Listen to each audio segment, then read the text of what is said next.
Hola amigos, ¿cómo les va? Bienvenidos al canal de Charlie Pereira, el senador. Y hoy estamos con un temita bastante particular, si se quiere. ¿Y de qué se trata? De aquella que a veces pensamos que es solo ciega, pero en este caso quien suscribe piensa que también es sorda. Y estamos hablando de la justicia. Bueno, para encaminarnos en este tema de hoy, vamos a ver algunas noticias, algunos enfrascamientos que han tenido integrantes del gobierno e integrantes de la oposición, donde se han tirado dardos. Vamos a ver una noticia en particular de la señora madre de un ex militar, lo que trae una nota de color, y sobre el famoso diálogo social versión 2 o 2.0, en el cual aparecen temitas varios, pero que hablan poco de la verdadera justicia. Y bueno, comenzamos con este tema. Comenzando por un programa de una reconocida FM de la capital del país, en el cual fue entrevistado el senador Da Silva del Partido Nacional y que pidió que finiquitaran y fundieran a negro a varios delincuentes. Mi opinión personal es que si hay copamientos con golpizas, muchas veces a personas adultos mayores, a veces hay personas gestantes, hay chiquilines, adolescentes, esa gente que comete los aberrantes delitos no merecen caminar por el mismo suelo que las personas que fueron atacadas. Entonces mi opinión sería que también fueran finiquitadas.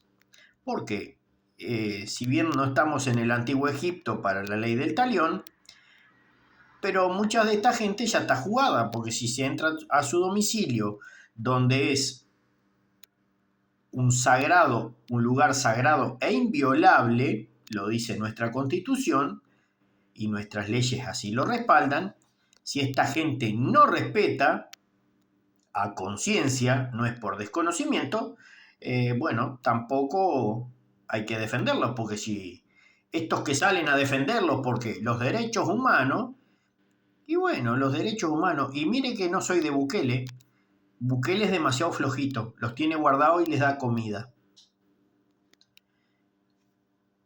Entonces estos grupos comandos que por otro lado alguien quiere implementar, policiales por cierto, que dicen que sería la panacea de las soluciones.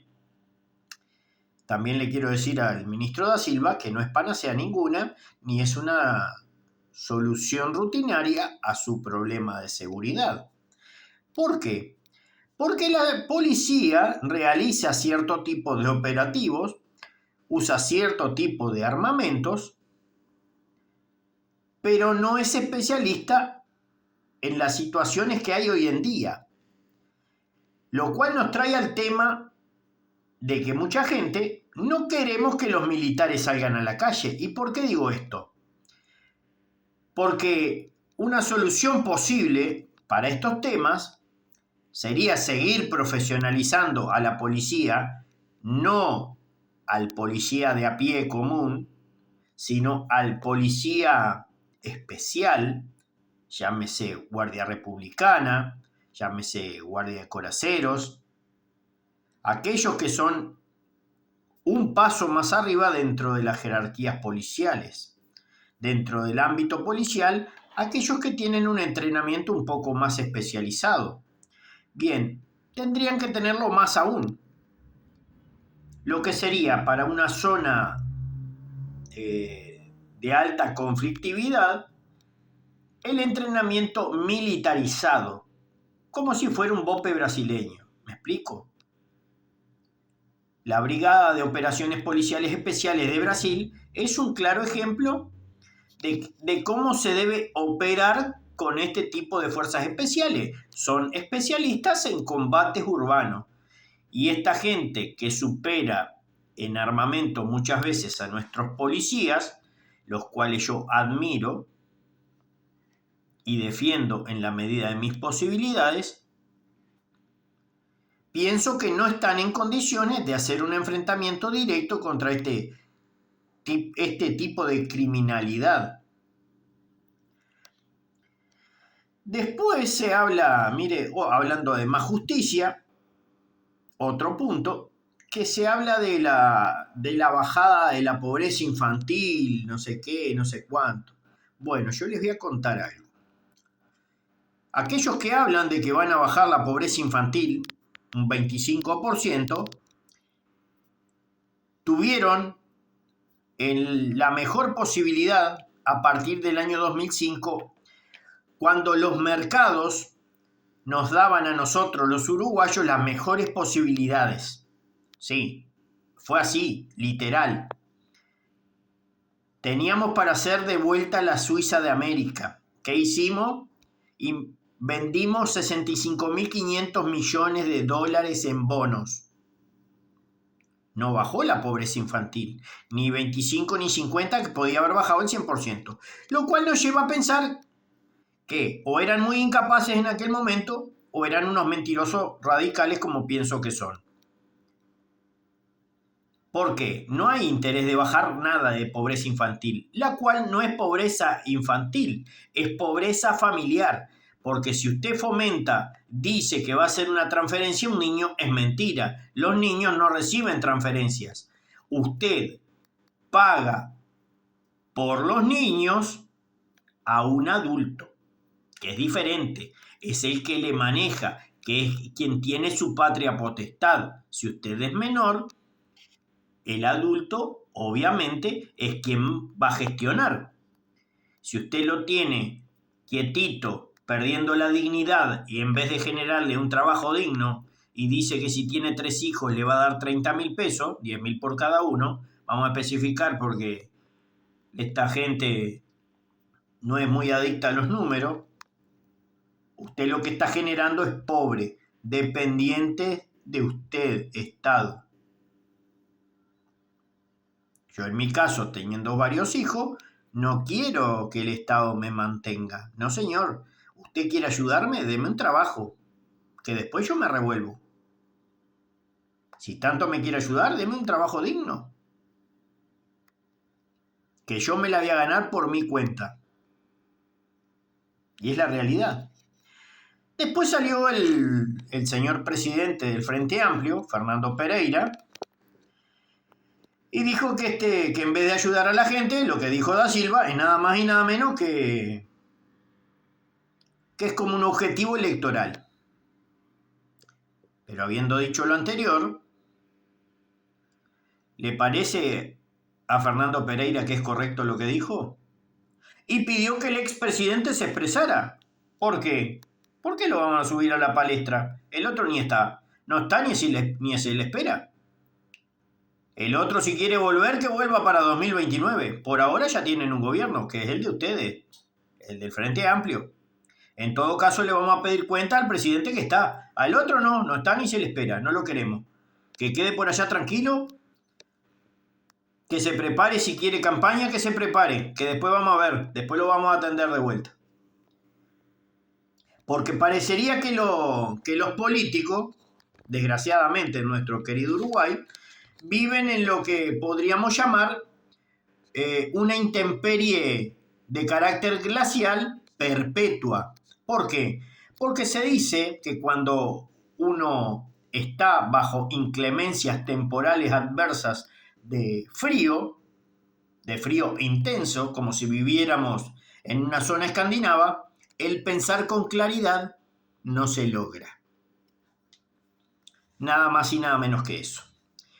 Después otro comentario que realizó el señor presidente del Frente Amplio fue que en defensa del ministro Carlos Negro, ministro del Interior, dijo que el gobierno pasado fue la peor tasa de homicidio, como si esto fuera una carrera. Fue la de la historia, dice. Error. Mintió. No vamos a decir que es error. Error siempre es lo de ellos. El surderío lo que dice, nos equivocamos, nos erramos. No, usted mintió. Dígalo de frente y manteca. ¿Le erró? No, mintió. ¿Por qué? Mire, el dato mata el relato. Primer gobierno de Julio María Sanguinetti, 1985. Perdón. 4 cada 100.000 habitantes. Esa era la tasa. No debería existir uno en Uruguay, pero las hay. No podemos impedir eso. En el gobierno de Lacalle Padre subió a 6 y después, antes de terminar, llegó a 7,4 por cada 100.000. Segundo gobierno de José María, el Colorado, se mantuvo en 7,4 la franja.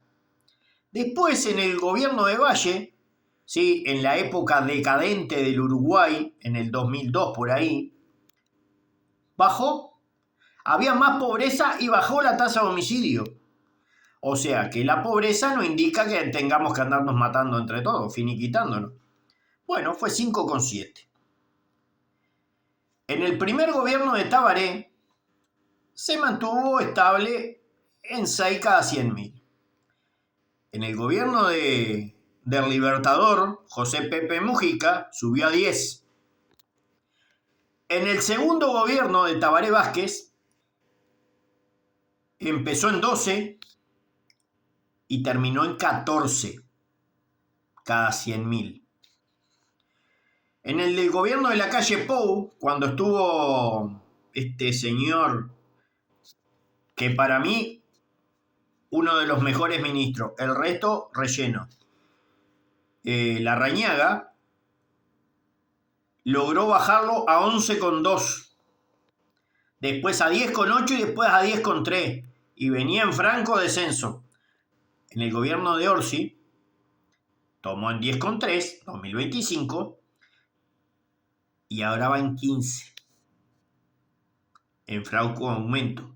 O sea, en el segundo gobierno de Tabaré y en lo que va del 2006, señor Fernando Pereira, yo entiendo que usted, a pesar de haber sido de ANEP, no dé la tecla con los números debido a que usted es un día 29. Y como tal, como usted es un día 29, el resto de los días se los pasa por donde no le da el sol. Entonces el fuerte suyo no son las matemáticas precisamente. Y los números, estos números que yo acabo de mencionar, son sacados de la propia página de Presidencia. Las páginas estadísticas nacionales de los diarios, las páginas estadísticas del Ministerio del Interior, las páginas estadísticas del INE.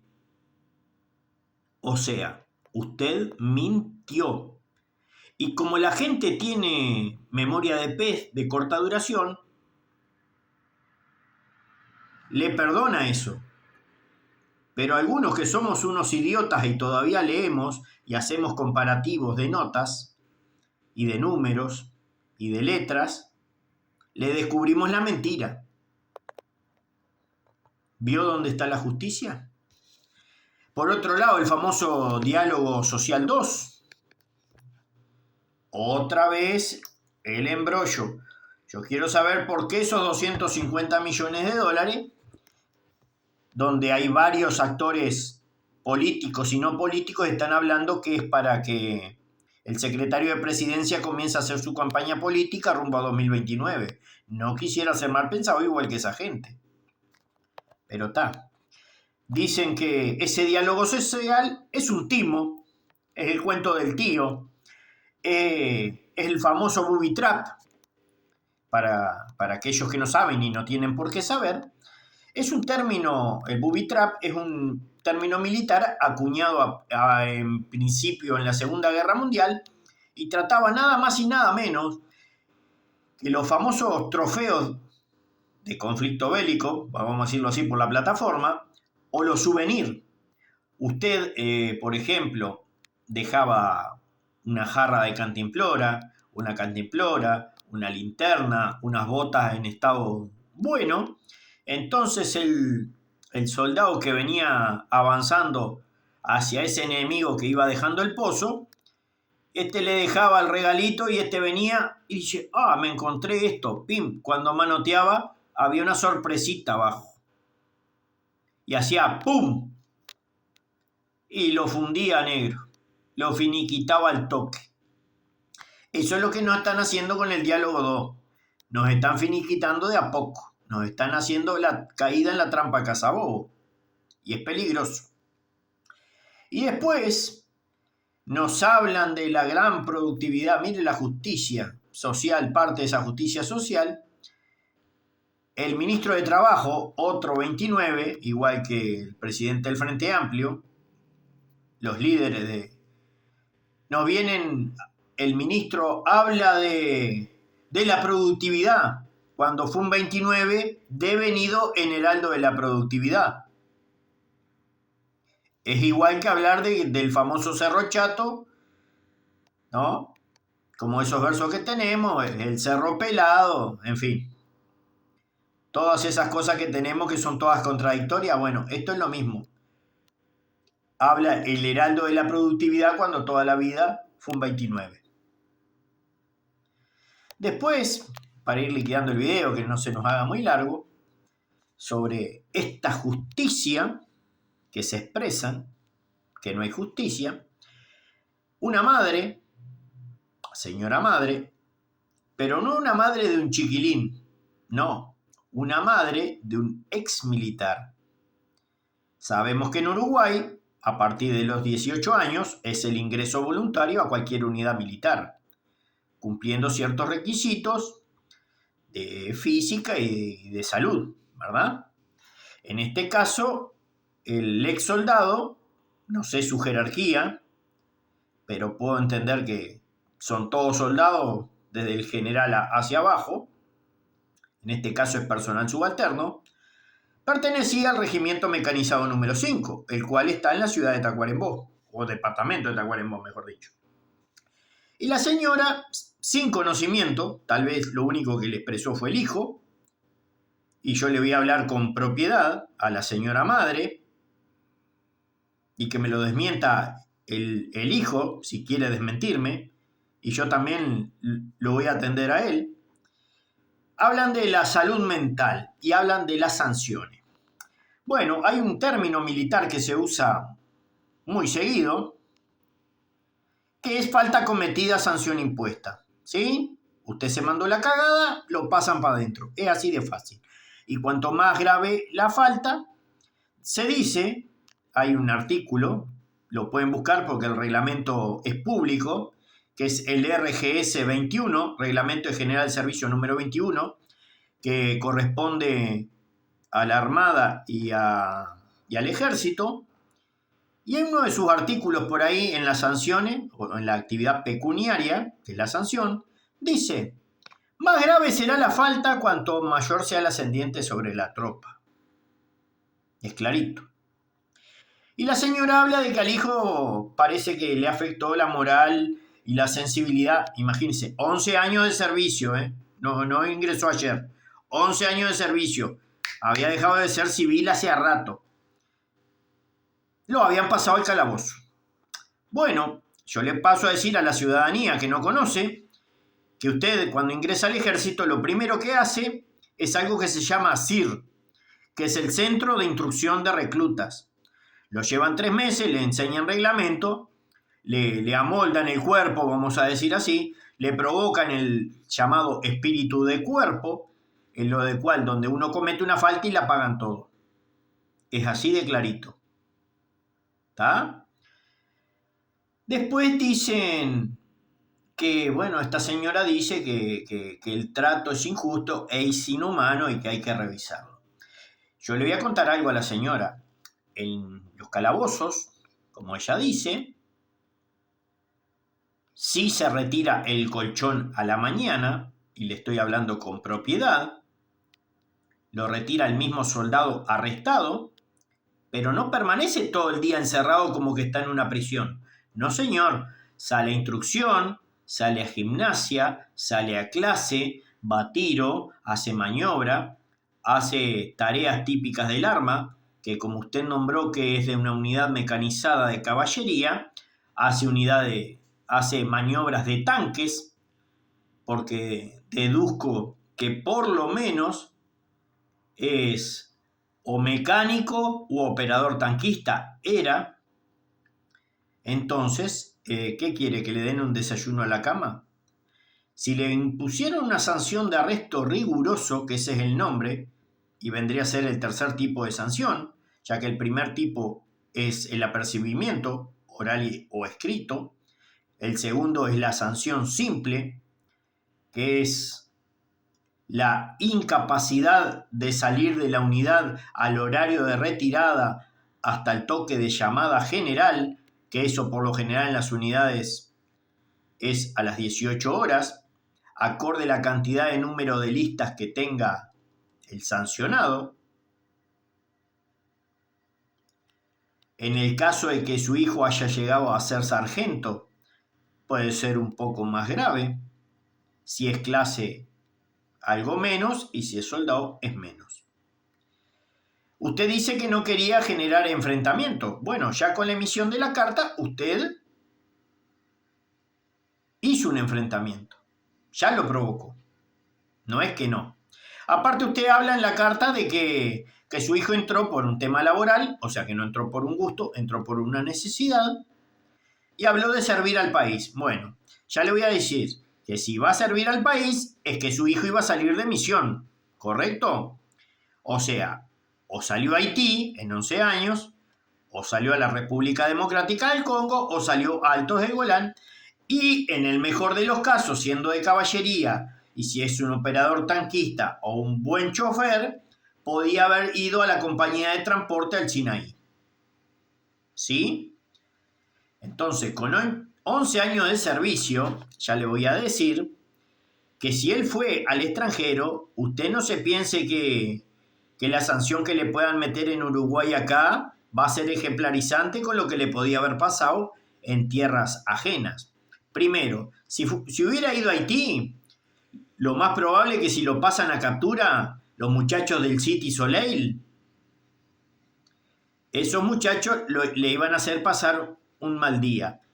Porque si usted se acuerda, después de los terremotos que surgieron allá en 2010, cuando se enfrentaron a una tropa uruguaya, tuvieron que dejar el pozo, y el famoso RPZ Cóndor que tanto se habla para la policía, bueno, los muchachitos de allá lo desmantelaron, uno de ellos. Le dejaron solo la carcasa. Empezando por ahí. En la República Democrática del Congo, para que usted sepa, el año 2003, donde el personal uruguayo fue a la base de Bunia, devolvieron un par de observadores, uno de Bangladesh y el otro no recuerdo la nacionalidad, lo devolvieron con partes menos de su cuerpo. Que incluso hay un caso muy jocoso que gracias a un sancionado, a uno que sufrió muchas sanciones en Uruguay y fue al área de misión, ese muchacho capturó 27 rebeldes con un cuchillo, un uruguayo, sí. Nadie lo nombra y nadie le dio premio, porque los premios de Naciones Unidas, dicho sea de paso, surgieron en el 2014. Bueno, por allá por finales del 2002, en las avanzadillas uruguayas, hubo un soldado, tengo nombre, apellido, unidad, de dónde viene, que capturó 27 rebeldes. Y era un tipo muy sancionado acá. No le tocó la moral, pero le tocó enfrentarse allá y la pasó bien. Si no, le hubiera pasado mal si fuera muy manteca. Así que no piense que la sanción lo que hace es reblandecerle el cerebro a ningún hijo. No. Lo que fomenta es el espíritu de cuerpo y lo hace reflexionar sobre la falta cometida. Cuando usted lo hace, después usted no comete esa misma falta, a menos que sea muy pelotudo. Si a usted lo sancionan una vez porque no lustró el talón de su bota, que en este caso sería una sanción simple, usted délo por descontado que no va a volver a caer preso por eso. Nadie lo va a arrestar porque usted se va a cuidar como de mearse. Capaz que por el doblez de la camisa o porque la tiene sucia o porque tiene un parche mal pegado, ahí sí, capaz que lo agarren por el pelo largo, que por lo general que es lo que se usa. Pero algo que escuché por ahí y que aprendí muy bien a memorizármelo, era que había 5 cosas que usted, para ser un buen militar, no precisaba más nada y la llevaba riquísimo. Era estar lustrado, afeitado, de pelo corto, darse presente al sargento Semana y darse presente a su jefe de grupo. Y con eso usted llevaba la vida sencillita. Si usted no cumple con alguna de esas 5 y boludea, lo van a hacer pedazo. Amigos, ha sido un placer darle like, suscribirse al canal. Gracias al nuevo suscriptor. Y traeremos más noticias sobre esta justicia que no solo es ciega, también es sorda. Un abrazo para todos.